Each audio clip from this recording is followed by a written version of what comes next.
Hi friends, welcome back to my channel. So ನನ್ನ last vlog ನೋಡಿದ್ರೆ ಗೊತ್ತಿರುತ್ತೆ. ನಾನು ಹೇಳ್ತಾ ಇದ್ದೆ ನಾವು 3 ಜನ ಎಲ್ಲಿ ಹೋಗ್ತಿದ್ದೀವಿ, ಏನು ಮಾಡ್ತಿದ್ದೀವಿ, ಏನೋ ಮಾಡೋದಕ್ಕೆ ಹೋಗ್ತಿದ್ದೀವಿ, ಏನು ಮಾಡೋದಕ್ಕೆ ಅಂದ್ಬಿಟ್ಟು ನಾನು ನೆಕ್ಸ್ಟ್ ವ್ಲಾಗ್ನ ಚೆಕ್ ಮಾಡಿ ಅಂತ ಹೇಳ್ಬಿಟ್ಟು. ಇನ್ ಕೇಸ್ ನೋಡಿಲ್ಲ ಅಂದರೆ ನಾನು ಐ ಕಾರ್ಡಲ್ಲಿ ಹಾಕಿರ್ತೀನಿ ಮತ್ತು ಡಿಸ್ಕ್ರಿಪ್ಷನ್ ಬಾಕ್ಸಲ್ಲಿ ಲಿಂಕ್ ಹಾಕಿರ್ತೀನಿ, ಚೆಕ್ ಮಾಡ್ಕೊಳ್ಳಿ. ಸೊ ನಾವು 3 ಜನ ಅವತ್ತು ತೋಟಕ್ಕೆ ಬಂದ್ವಿ. ಸೊ ತೋಟಕ್ಕೆ ಯಾಕೆ ಅಂತ ನೋಡ್ತಿರ್ಬೋದು. ಇಲ್ಲಿ ನೀವು ಏನು ನೋಡ್ತಿದ್ದೀರಾ, ಇದು ಈರುಳ್ಳಿ ಮತ್ತು ಬೆಳ್ಳುಳ್ಳಿ ಉಣ್ಣಿದ್ದಾರೆ, ಸಾಂಬಾರು ಈರುಳ್ಳಿ. ಹಾಗೆ ಝೂಮ್ ಮಾಡಿ ತೋರಿಸಿ ನೋಡಿ, ದಪ್ಪ ಈರುಳ್ಳಿ ಅಲ್ಲ, ಇದು ಸಾಂಬಾರು ಈರುಳ್ಳಿ, ಸಣ್ಣ ಈರುಳ್ಳಿ ಇದು. ಸೊ ಈ ಥರ ಲೈನ್ಸ್ ಏನು ಕಾಣ್ತಿದೆ, ಇದು ಈರುಳ್ಳಿ ಇದೆ. ಸೊ ಇನ್ನು ಸ್ವಲ್ಪ ಹಿಂದಕ್ಕೆ ನೋಡ್ಬೋದು ನೀವು, ಸ್ಕ್ವೇರ್ ಶೇಪಲ್ಲಿ ಬಾಕ್ಸಸ್ ಇದೆ, ಅದು ಬಂದುಬಿಟ್ಟು ಬೆಳ್ಳುಳ್ಳಿ ಹಾಕಿದ್ದಾರೆ, ನಾಟಿ ಬೆಳ್ಳುಳ್ಳಿಯಲ್ಲಿ. ಇದಿನ್ನೂ ಬಂದಿಲ್ಲ, 1-2 ಡೇಸ್ ಆಗಿದೆ ಅಷ್ಟೇ ಅದು ನೋಡಿ. ಮತ್ತು ಇವಾಗ ಮತ್ತೆ ಬೇರೆ ಯಾವುದಾದ್ರು ತರಕಾರಿ ಬೆಳೆಯೋದಕ್ಕೆ ಅಂದ್ಬಿಟ್ಟು ಇವರಿಬ್ಬರು ಕ್ಲೀನ್ ಮಾಡೋದಕ್ಕಂತ ಅತ್ತೆ ಮಾವ ತೋಟಕ್ಕೆ ಹೋಗ್ತಾಯಿದ್ರು. ನಾನು ಹೋಗಬೇಕು ಅಂತ ಹೇಳಿದೆ, ಅವ್ರು ಕರ್ಕೊಂಡು ಹೋಗಲ್ಲ ಅಂದರೂ ನಾನು ಹಠ ಮಾಡಿ ಬಂದೆ ಅವತ್ತು. ಸೊ ಹಾಗೇ ತೋಟದ ಸುತ್ತು ಹೇಗಿದೆ ಅಂತ ತೋರಿಸ್ತಾ ಇದ್ದೀನಿ. ಇಲ್ಲಿ ಕಾಂಪೌಂಡ್ ಹಾಕಿದ್ದಾರೆ. ಸೊ ಈ ಥರ ಬೆಳೆ ಹಾಕಿದಾಗ ಬೇರೆ ನಾಯಿ ಆ ಥರ ಎಲ್ಲ ಬಂದು ಇದನ್ನು ಹಾಳು ಮಾಡೋ ಚಾನ್ಸಸ್ ತುಂಬ ಇರುತ್ತೆ, ಅದಕ್ಕೋಸ್ಕರ ಕಾಂಪೌಂಡ್ ಹಾಕಿದ್ದಾರೆ. ಹಾಗೇ ಇಲ್ಲಿ ನೀವು ನೋಡ್ತಾ ಇರೋದು ನಮ್ಮೂರಿನ ಕೆರೆಯಲ್ಲೇನಪ್ಪ ಇಷ್ಟೊಂದು ನೀರಿದೆ, ಮಳೆ ಬಂತ ಅಂತ ನೀವು ಯೋಚನೆ ಮಾಡ್ತಾ ಇರ್ಬೋದು. ಸೊ ಇದು ಖಂಡಿತ ಮಳೆ ನೀರಲ್ಲ. ಬ್ಯಾಂಗ್ಳೂರಲ್ಲಿ ಡ್ರೈನೇಜ್ ವಾಟ್ರೆಲ್ಲ ಪ್ಯೂರಿಫೈ ಮಾಡಿ ಈಗ ಎಲ್ಲ ಹಳ್ಳಿಗಳಲ್ಲಿ ಕೆರೆಗಳಿಗೆ ಬಿಡ್ತಾ ಇದ್ದಾರೆ. ಆ್ಯಕ್ಚುಲಿ ತುಂಬಾ ಹೆಲ್ಪ್ ಆಗ್ತಿದೆ. ಈ ಥರ ಕೆರೆಯಲ್ಲಿ ನೀರಿರೋದ್ರಿಂದ ಎಲ್ಲ ಮೋಟ್ರ್ ವಾಟರ್ ಬೋರ್ಸ್ ಏನಿರುತ್ತೆ ಅದರಲ್ಲಿ ಕನ್ಸಿಸ್ಟೆನ್ಸಾಗಿ ನೀರು ಬರುತ್ತೆ. ಇಲ್ಲಿ ನಮ್ಮ ಮಾವ ಇದನ್ನೆಲ್ಲ ಕ್ಲೀನ್ ಮಾಡಿ ಪಟ ಅಂತ ಹೇಳ್ತಾರೆ ಅವ್ರು ಮಾಡ್ತಿರೋದು. ಹಾಗೆ ಅತ್ತೆ ಅದಕ್ಕೆ ಗೊಬ್ಬರ ಹಾಕ್ತಿದ್ದಾರೆ. ಈ ಥರ ಮುಂಚೆನೇ ಬೆಳೆ ಹಾಕೋದಕ್ಕೆ ಮುಂಚೆ ಗೊಬ್ಬರ ಹಾಕೋದ್ರಿಂದ ಬೆಳೆ ತುಂಬ ಚೆನ್ನಾಗಿ ಬರುತ್ತೆ. ಇಲ್ಲ ಆ್ಯಕ್ಚುಲಿ ಅವರೇನು ಬೇರೆ ಯಾವುದಾದ್ರು ತರಕಾರಿ ಬೆಳೆದು ಮಾರೋದಕ್ಕೇನು ಇದು ಮಾಡ್ತಾಯಿಲ್ಲ, ಮನೆಗೇ ತರಕಾರಿ ಹಾಕೋದಕ್ಕೆ ಸೊಪ್ಪು ಆ ಥರ ಎಲ್ಲ ಹಾಕೋದಕ್ಕೆ ಬಂದಿದ್ದಾರೆ.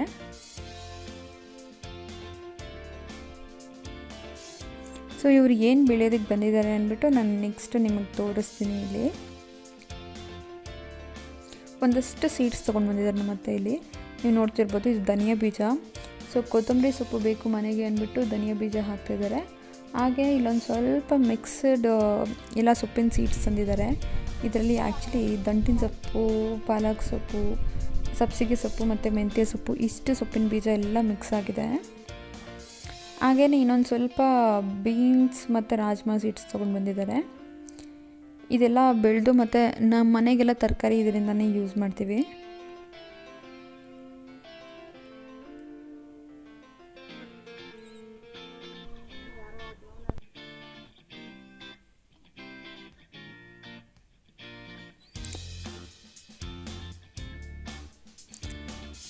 ಆ್ಯಕ್ಚುಲಿ ನನಗೂ ಇವ್ರಿಗೆ ಹೆಲ್ಪ್ ಮಾಡಬೇಕಂತ ತುಂಬಾ ಆಸೆ ಇತ್ತು. ನಾನು ಎಷ್ಟು ಕೇಳಿದ್ರು ಅವರಿಬ್ಬರು ಹಠ ಮಾಡಿ ನನಗದೇನು ಮಾಡೋದಕ್ಕೆ ಬಿಡಲಿಲ್ಲ.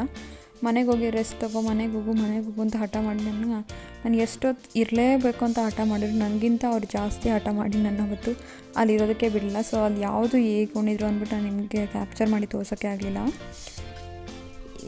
ಸೊ ನೆಕ್ಸ್ಟ್ ಟೈಮ್ ನಾನು ಅದೇ ತೋಟಕ್ಕೆ ಏನಾದ್ರು ಹೋದಾಗ ಅದು ಯಾವ ಥರ ಬೆಳೆದಿದ್ದಾರೆ, ಯಾವ್ಯಾವ ಸೀಡ್ಸ್ ಅಂದ್ಬಿಟ್ಟು ಖಂಡಿತ ತೋರಿಸ್ತೀನಿ. ಸೊ ನಂಗೆ ಅವ್ರು ಎಷ್ಟು ಹಠ ಮಾಡಿದ್ರು ಬಿಡಲಿಲ್ಲ. ಸೊ ಮನೆಗೆ ಕಳಿಸಿದ್ರು, ನಾನೊಬ್ಬಳೇ ಮನೆಗೆ ಬರ್ತಾ ಇದ್ದೀನಿ. ಇದು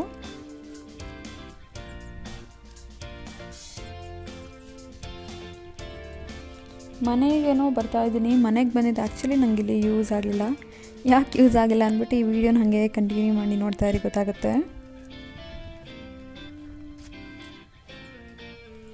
ಇಲ್ಲಿ ಕಾಣ್ತಿರೋದು ನಮ್ಮ ಮನೆ.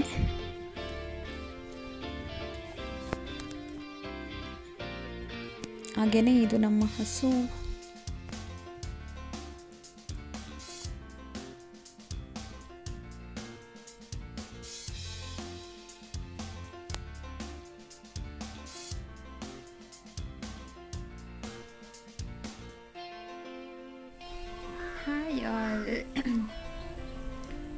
ಆ್ಯಸ್ ಆಫ್ ನಾನು ಫುಲ್ಲು ಲಾಕ್ ಆಗಿಬಿಟ್ಟಿದೆ. ನಮ್ಮ ಮನೆಯಲ್ಲಿ ಡೋರ್ ಲಾಕ್ ಮಾಡಿದ್ದಾರೆ.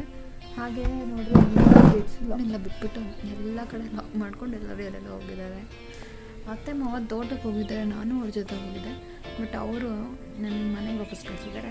ಇಲ್ಲಿ ನೋಡಿದರೆ ಮನೆ ಡೋರು ಲಾಕ್ ಆಗಿದೆ, ಗೇಟು ಲಾಕ್ ಆಗಿದೆ, ಕೀ ಸಹ ಇಲ್ಲ. ಸುಮ್ಮನೆ ಒಬ್ಬಳೇ ಕೂತ್ಕೊಂಡಿದ್ದೀನಿ. ಸ್ವಲ್ಪ ಹೊತ್ತು ಕೂತ್ಕೊಂಡಿದ್ದಾರೆ. ತುಂಬ ಬೋರ್ಡಾಯಿತು, ಏನು ಮಾಡಬೇಕಂತಲೇ ಗೊತ್ತಾಗಲಿಲ್ಲ. ಅದೇ ಟೈಮ್ಗೆ ಅತ್ತೆ ಅಲ್ಲಿ ಸ್ವಲ್ಪ ಹಲಸಿನ ಕಾಯಿ ಕಿತ್ಕೊಂಬಂದು ಇಟ್ಬಿಟ್ಟು ಹೋಗಿದ್ರು. ನಾನು ಸ್ವಲ್ಪ ಸುಳಿಯೋಣ ಅಂತ ಟ್ರೈ ಮಾಡಿದೆ. ಆ್ಯಕ್ಚುಲಿ ನಾನು ತುಂಬ ತರಕಾರಿ ಬಿಡ್ಸೋದೆಲ್ಲ ಮಾಡಲ್ಲ. ಅತ್ತನೇ ಯಾವಾಗಲೂ ನನಗೆ ಅಡುಗೆಗೆಲ್ಲನೂ ತರಕಾರಿ ರೆಡಿ ಮಾಡಿ ಕೊಡ್ತಾರೆ. ಆ್ಯಕ್ಚುಲಿ ಇದನ್ನು ಸುಳಿಯೋದಕ್ಕೆ ಎಷ್ಟು ಪೇಷನ್ಸ್ ಬೇಕಾಗುತ್ತೆ ಗೊತ್ತಾ. ಇದು ತುಂಬ ಕಷ್ಟ ಆಗುತ್ತೆ ಈ ಹಲಸಿನ ಕಾಯಿ ಸುಳಿಯೋದು. ಸಣ್ಣ ಸಣ್ಣ ಬೀಜ ಎಲ್ಲನೂ ಒಂದೊಂದೂ ಇದು ಮಾಡಿನೇ ಸುಳಿಬೇಕು. ಸ್ವಲ್ಪ ಹೀಗೆ ಬಿಡಿಸ್ತಾಯಿದ್ದೆ, ಮತ್ತೆ ನನಗೆ ಬೋರ್ ಆಗಿ ಸ್ಟಾರ್ಟ್ ಆಯಿತು.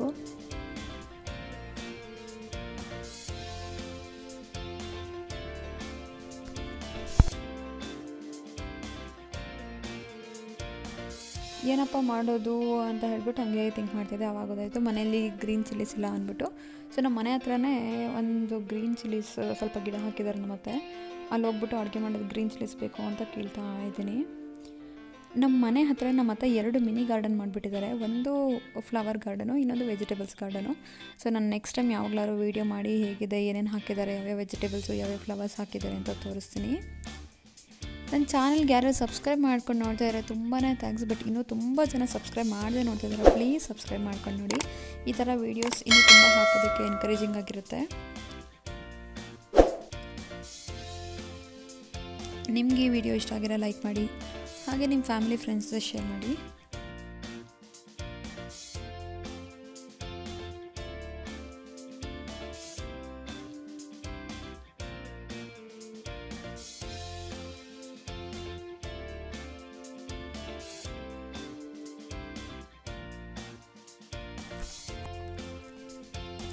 ನಾನು last time butterfly triply cookware products review ಮಾಡಿದಾಗ, ಅನ್ಬಾಕ್ಸಿಂಗ್ ಮಾಡಿದಾಗ ನನಗೆ ಅಮೃತ ಜಿ ಪ್ರಸಾದ್ ಅನ್ನೋರೊಬ್ಬರು ಕಮೆಂಟ್ ಮಾಡಿ ಕೇಳಿರು, ಈ ಥರ ಕುಕ್ವೇರ್ ತೊಗೋಬೇಕಂತ ಇದ್ದೀನಿ, ಇದು ತುಂಬ ಸ್ಟಿಕ್ ಆಗುತ್ತಾ, ಹೇಗಿರುತ್ತೆ ಅಂತ ಹೇಳ್ಬಿಟ್ಟು. ಸೊ ಅವ್ರಿಗೋಸ್ಕರ ಇದು ರಿವ್ಯೂ ಥರ ತೋರಿಸ್ತಾ ಇದ್ದೀನಿ. ಇದೇನೋ ಡಿಶ್ ಥರ ಏನೂ ತೋರಿಸ್ತಾ ಇಲ್ಲ. ಇಲ್ಲಿ ನಾನು ಬೀನ್ಸ್ ಹಾಕಿ ಬಸ್ಸಾರು ಮಾಡಿದಾಗ ಬೀನ್ಸ್ ಪಲ್ಯ ಮಾಡ್ತಾಯಿದ್ದೀನಿ, ಒಗ್ಗರಣೆ ಹಾಕ್ತಾಯಿದ್ದೀನಿ. ಆ್ಯಕ್ಚುಲಿ ಈ ಕುಕ್ವೇರ್ ಏನಿದೆ ತುಂಬಾ ಚೆನ್ನಾಗಿದೆ. ಬೇರೆ ಸ್ಟೀಲ್ ಥರ ಸಡನ್ನಾಗಿ ಸ್ಟಿಕ್ ಹಾಕೋದು ಆಗಲಿ, ಸಿಯೋದಾಗಲಿ ಆ ಥರ ಎಲ್ಲ ಏನೂ ಆಗೋಲ್ಲ. ಇದು ತುಂಬ ತಿಕ್ ಬಾಟಮ್ ಇರೋದ್ರಿಂದ, ಬೇಸ್ ತುಂಬ ತಿಕ್ಕಾಗಿರೋದ್ರಿಂದ ತುಂಬಾ ಚೆನ್ನಾಗಿದೆ. ಅಷ್ಟು ಈಸಿಯಾಗಿ ಏನೂ ಸ್ಟಿಕ್ ಆಗೋದಿಲ್ಲ ಇದು. ಆ್ಯಕ್ಚುಲಿ ನಾನು ಮುಂಚೆನೂ ಇದರಲ್ಲಿ ಎಷ್ಟೊಂದು ಡಿಶಸ್ ಮಾಡಿದೆ, ಬಟ್ ನಂಗೆ ಅವಾಗ ಸ್ವಲ್ಪ ಅರ್ಜೆಂಟ್ ಇದನ್ನು ಶೂಟ್ ಮಾಡೋದಕ್ಕೆ ಆಗಲಿಲ್ಲ. ಬಟ್ ನಾನು ಹೇಳೋದು ಏನಂದರೆ ಎಕ್ಸಾಕ್ಟಾಗಿ ಇದು ನಾನ್ ಸ್ಟಿಕ್ ಥರ ಆ್ಯಕ್ಟ್ ಆಗೋಲ್ಲ. ಆ್ಯಕ್ಚುಲಿ ಸ್ಟೀಲ್ ಆಗಿರೋದ್ರಿಂದ, ಸ್ಟೀಲ್ ಒನ್ ಆಫ್ ದ ಪ್ರಾಪರ್ಟಿನೇ ಸ್ಟಿಕ್ ಆಗೋದ್ರಿಂದ ಸ್ವಲ್ಪ ಲೈಟಾಗಿ ಸ್ಟಿಕ್ ಆಗೇ ಆಗುತ್ತೆ. ಬಟ್ ಬೇರೆ ನೀವು ನಾರ್ಮಲ್ ಏನು ತಿನ್ನಲೇ ಇರೋ ಸ್ಟೀಲ್ ವೆಸಲ್ಸ್ ನೋಡ್ತೀರ ಆ ಥರ ಇಲ್ಲ. ತುಂಬ ತಿಕ್ ಬೇಸಿಂದ ತುಂಬಾ ಚೆನ್ನಾಗಿದೆ. ಆರಾಮಾಗಿ ಈ ಪಾತ್ರೆ ತೊಗೋಬೋದು. ನಾನು ರೆಕಮೆಂಡ್ ಮಾಡ್ತೀನಿ, ಚೆನ್ನಾಗಿದೆ. ಬಟ್ ಸ್ವಲ್ಪ ಸ್ಟಿಕ್ ಆಗೇ ಆಗುತ್ತೆ. ನೋಡ್ತಾ ಇರ್ಬೋದು ಹೇಗಿದೆ ಅಂತ ಹೇಳ್ಬಿಟ್ಟು.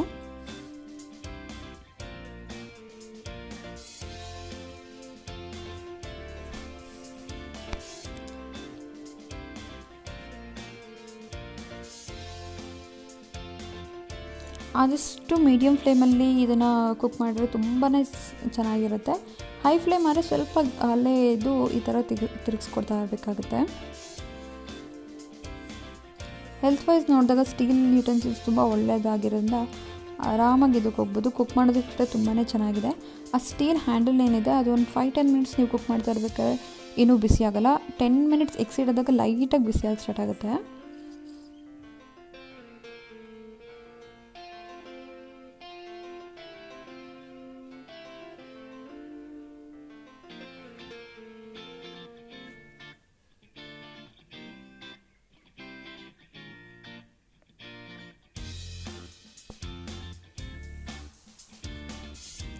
ಸೊ ಮನೆಯಲ್ಲಿರೋ ಯಾವುದೇ ಒಂದು ಹಳೆ ವಸ್ತು ಆಗಲಿ, ಅದು ಯೂಸ್ ಆದಮೇಲೆ ಅದ್ರ ಲೈಫ್ ಆದಮೇಲೆ ಬಿಸಾಕೋದಕ್ಕೆ ಮುಂಚೆ ಒಂದು ಸರಿ ಅದರಿಂದ ಏನಾದರೂ ಯೂಸ್ ಆಗುತ್ತಾ ಅಂತ ಥಿಂಕ್ ಮಾಡೋದಕ್ಕೆ ಟ್ರೈ ಮಾಡಿ. ಸೊ ಅದೇ ಥರ ಇದೊಂದು ಡ್ರೆಸ್ ಇದು. ನಾನು ಈ ಡ್ರೆಸ್ನ ಆ್ಯಕ್ಚುಲಿ ಯೂಸ್ ಮಾಡಿದ್ದಾಗಿದೆ. ಫುಲ್ ಯೂಸ್ ಎಲ್ಲ ಮಾಡಿ ಇದನ್ನು ಫೈನಲಿ ಯಾರಿಗಾರು ಕೊಡೋದು ಅಥವಾ ಏನಾದ್ರು ಮಾಡಬೇಕು ಅಂತ ಇಟ್ಟಿದೆ. ಬಟ್ ನನಗೆ ಈ ಡ್ರೆಸ್ಸಲ್ಲಿ ಈ ಥರ ಮಿರರ್ ಕಾಣಿಸ್ತು. ಈ ಮಿರರ್ ಯಾಕೋ ನನಗೆ ಎದಕ್ಕಾದ್ರೂ ಯೂಸ್ ಆಗುತ್ತೆ ಅಂತ ಅನಿಸು. ಅದಕ್ಕೋಸ್ಕರ ಎಲ್ಲ ಮಿರರ್ಸ್ನೂ ತೆಗೆದಿರ್ತಿದ್ದೀನಿ. ಈ ಮಿರರ್ಸ್ನ ಇಲ್ಲಿ ಯಾಕೆ ತೆಗಿತಿದ್ದೀನಿ, ನೆಕ್ಸ್ಟ್ ನಾನು ಯಾವುದಕ್ಕೆ ಯೂಸ್ ಮಾಡ್ತೀನಿ ಅಂದ್ಬಿಟ್ಟು ನಾನು ನೆಕ್ಸ್ಟ್ ವೀಡಿಯೋಸಲ್ಲಿ ಹೇಳ್ತೀನಿ. ಈ ಥರ ಮಿರರ್ಸ್ ಎಲ್ಲ ತುಂಬ ಕಾಸ್ಟ್ಲಿ ಆಗುತ್ತೆ ಮಾರ್ಕೆಟಲ್ಲಿ ತೊಗೊಂಡಾಗ. ನಾನು ಫ್ಯಾನ್ಸಿ ಸ್ಟೋರ್ಲಿ ಯೂಶಲಿ ಈ ಥರ ಮಿರರ್ಸ್ ಎಲ್ಲ ತೊಗೊಂಡಾಗ 1 ಪೀಸ್ ಬಂದು 50 ರೂಪೀಸ್ ಆಗುತ್ತೆ. ಈ ಡ್ರೆಸ್ಸಲ್ಲಿ ನಂಗೆ ಆಲ್ಮೋಸ್ಟ್ 100 ಪೀಸ್ ಸಿಗುತ್ತೆ ಅಂದ್ಕೊಳ್ತಾ ಇದ್ದೀನಿ. 100 ಪೀಸಸ್ ಆಫ್ ಮಿರರ್ ಸಿಗುತ್ತೆ, 50 ರೂಪೀಸ್ ಸೇವ್ ಆಗುತ್ತೆ. ಸೊ ಈ ಥರ ಮಿರರ್ ಯೂಸ್ ಮಾಡಿಕೊಂಡು ಒಂದು DIY ಕ್ರಾಫ್ಟ್ ಮಾಡ್ತೀನಿ ನಾನು ನೆಕ್ಸ್ಟು. ಸೊ ಆ ವಿಡಿಯೋದಲ್ಲಿ ನೀವು ನನ್ನ ಕ್ಲಾಕ್ಸ್ನ ಹೇಗೆ ಚೆಕ್ ಮಾಡ್ತಾಯಿದ್ರೆ ಆ ಥರ ವೀಡಿಯೋ ಏನು DIY ಮಾಡ್ತೀನಿ ಅಂತ ನಿಮ್ಗೆ ಗೊತ್ತಾಗುತ್ತೆ. ಸೊ ಈ ವಿಡಿಯೋ ನಾನು ಇಲ್ಲಿಗೆ ಎಂಡ್ ಮಾಡ್ತಾಯಿದ್ದೀನಿ. Thank you.